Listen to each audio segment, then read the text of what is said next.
ஒரு செல்வந்தனான முதலாளியின் வீட்டில் ஒருவர் காவலாளியாக வேலை பார்த்து வந்தார். முதலாளி தினமும் வீட்டிற்கு வரும்பொழுது ஓடோடி சென்று கதவை திறந்து அவருக்கு வணக்கம் சொல்வது அவனுடைய வழக்கம். ஆனாலும் ஒரு நாளேனும் அந்த முதலாளி பதில் கூறியதும் கிடையாது, காவலாளி முகத்தை ஏறெடுத்து பார்ப்பதும் கிடையாது. ஒரு நாள் பசியோடு இருந்த அந்த காவலாளி வீட்டிற்கு வெளியே உள்ள குப்பை தொட்டியில் வீசப்பட்ட உணவுகள் ஏதும் இருந்தால் எடுத்து சாப்பிடுவோம் என குப்பை தொட்டியை கிளறும் பொழுது முதலாளி அதனை கண்டார். ஆனாலும் வழக்கம் போல எதையுமே கண்டுகொள்ளாமல் சென்று விட்டார். அடுத்த நாள் அதே இடத்தில் காவலாளி உணவை தேடும்போது புதிதாக தயாரிக்கப்பட்ட சுத்தமான உணவுகள் ஒரு பையினுள் காணப்பட்டது.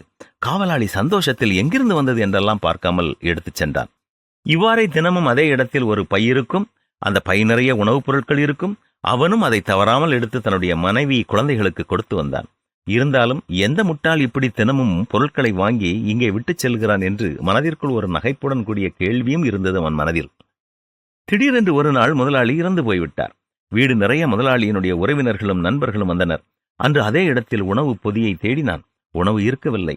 ஒருவேளை பார்க்க வந்தவர் யாரேனும் எடுத்திருக்க முடியும் என நினைத்து விட்டுவிட்டான். 2ஆம் நாள் பார்க்கிறான், அதே இடத்தில் உணவு பை இல்லை.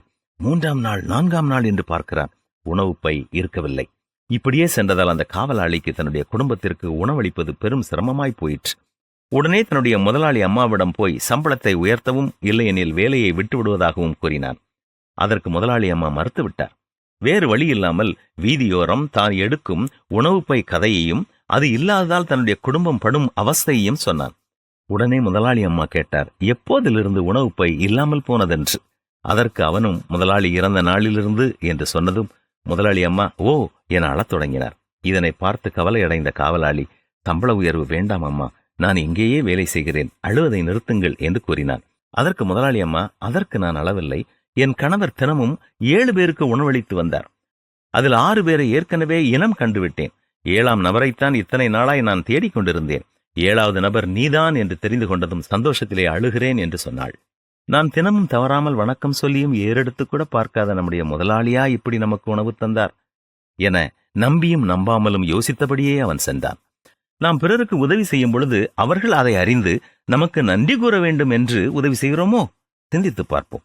நீயோ தர்மம் செய்யும் பொழுது உன்னுடைய தர்மம் அந்தரங்கமாயிருப்பதற்கு உன் வலதுகை செய்கிறதை உன் இடதுகை அறியாதிருக்க கடவது. அப்பொழுது அந்தரங்கத்தில் பார்க்கிற உன் பிதா தாமே உனக்கு வெளியரங்கமாய் பலன் அளிப்பார் என்றுதான் பரிசுத்த வேகமும் கூறுகிறது. என்ன, கடைபிடிப்போமா?